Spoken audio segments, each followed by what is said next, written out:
Hello friends, today in this video I will show you how to fix object reference not set to an instant of an object in Microsoft Visual Studio.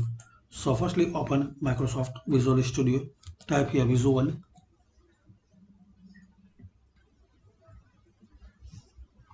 open Visual Studio.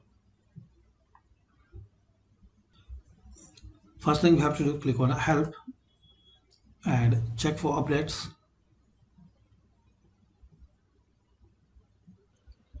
If you have any update, so update your Visual Studio. Now click on extensions and click on manage extensions.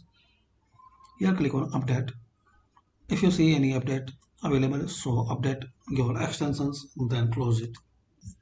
Now here click on tools, click on get tools and features.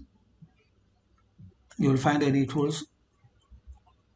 Thanks for watching. Please comment this video useful for you or not.